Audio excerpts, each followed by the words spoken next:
I'm Seamus, and today we're going to talk about one of the great American novels, no doubt one that many of you have read, Moby Dick by Herman Melville. This book is fascinating. It is a big book. It can take you a while to read, but it is well worth it, in my opinion. The story is set in Nantucket. Well, it starts off in Nantucket with a character by the name of Ishmael, who gets bored of life ashore, life on land, and wants to travel, wants to see the world, on the ocean. See the watery world, as he puts it. So he goes and travels, goes on the ocean, and has quite an adventure. For those who have not read the book, let us have a little breakdown of what it is, so you can have an idea. The theme of the book, the overall tone, is that of adventure. You have your main character, Ishmael, who wants to travel, and so he goes. He agrees to join this Captain Ahab on the Pequod for his reason, because he wants to chase the great white whale known as Moby Dick. The visuals of the book are stunningly realistic, and by that I mean the prose was so well written that it's like you're freaking right there with them. It's like you're right there with Ishmael and the crew, and you get to experience it. Get to experience what it's like to go on a whaling trip, be a whaleman. Ishmael had no prior experience in whaling. He had experience as a merchant, and for a while the shipman of the Pequod was hesitant on bringing him aboard because of his experience. But he joined, and he had quite a time. But the visuals, the prose of the book, wow, yeah, you're like right there with them. You're able to see the water, able to see the characters, to see the whales, to see the adventure. Be right there with Ishmael on that journey. The characters of the book, quite real. You have your main character Ishmael, who approaches the story from a more of a neutral perspective. Nevertheless, he is intriguing because you get to see the world from that perspective. See whaling from a merchant's perspective, basically. You have your main harpooner, Queequeg, or Queequeg, however you pronounce it. I don't know, but he's an interesting character, especially because he is one of the most skilled harpooners in the book. He is like a legend, and he's from a different island, not from America.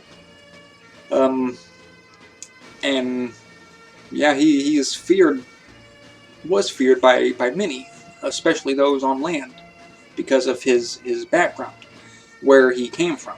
He was a cannibal. But nevertheless, he brought great value to the voyage of the Pequod and Captain Ahab's ship because of his skill in harpooning. And you have Captain Ahab. Quite a character. His reasoning for that journey in search of Moby Dick is that of revenge.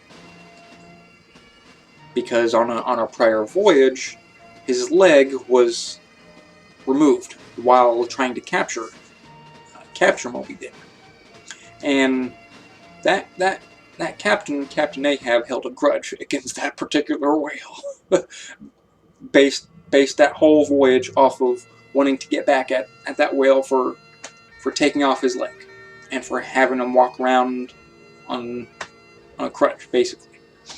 And so we get to the overall message. Now we get to the message of the story, the meat of it. The book details a journey of how one man's desire can consume one to the point of madness. Those who have read the book know what I am talking about, especially the ending. But the lengths that one man is willing to go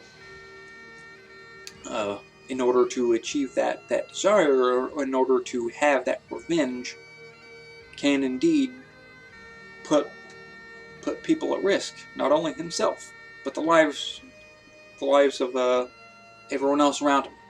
You know, take the ship, all the crew.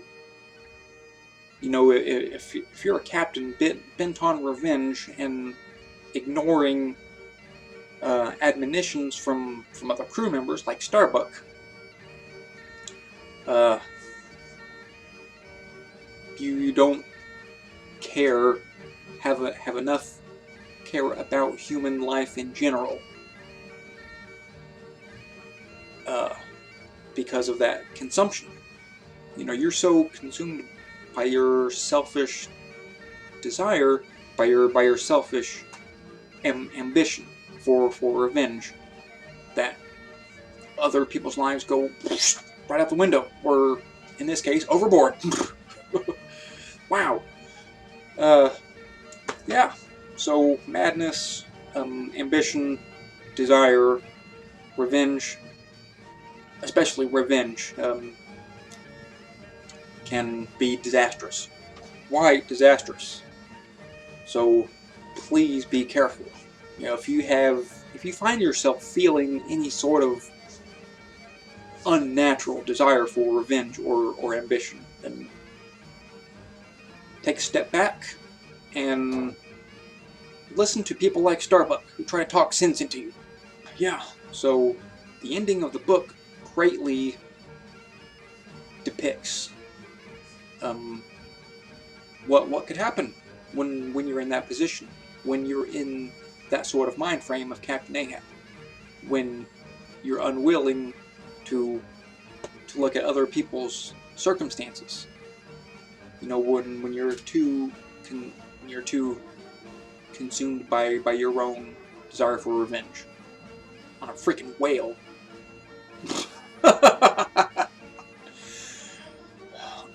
Overall, book is a great read. If you haven't read it, why not?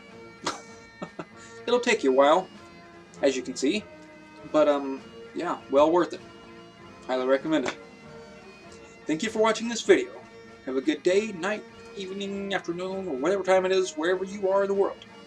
Take care.